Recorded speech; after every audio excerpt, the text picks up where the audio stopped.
ایک بادشاہ کے سامنے 4 آدمی بیٹھے تھے، ایک اندھا، ایک فقیر، ایک عاشق اور ایک عالم دین۔ بادشاہ نے ایک مصرعہ کہہ دیا، اس لیے تصویر جاناں ہم نے بنوائی نہیں، اور سب کو حکم دیا کہ اس سے پہلے مصرعہ لگا کر شعر مکمل کریں۔ اندھے نے کہا، اس میں گویائی نہیں اور مجھ میں بینائی نہیں، اس لیے تصویر جاناں ہم نے بنوائی نہیں۔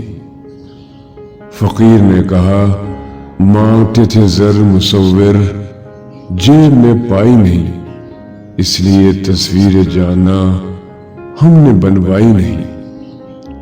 عاشق نے چھوٹتے ہی کہا، ایک سے جب 2 ہوئے پھر لطف یکتائی نہیں، اس لیے تصویر جاناں ہم نے بنوائی نہیں۔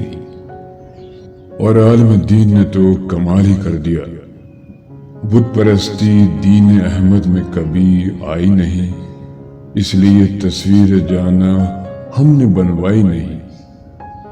سوچ کا زاویہ ہر ایک کا جدا ہوتا ہے، ہر کسی کا فکری انداز اس کے مطالعے، تعلیم و تربیت، دوست احباب کی مناسبت سے ہوتا ہے۔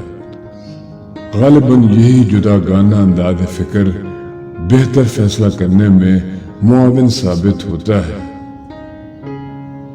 یہ بات بھی یاد رکھنی ضروری ہے کہ مختلف انداز فکر اور زاویہ نظر میں اصلاح کی گنجائش ہمیشہ رہتی ہے۔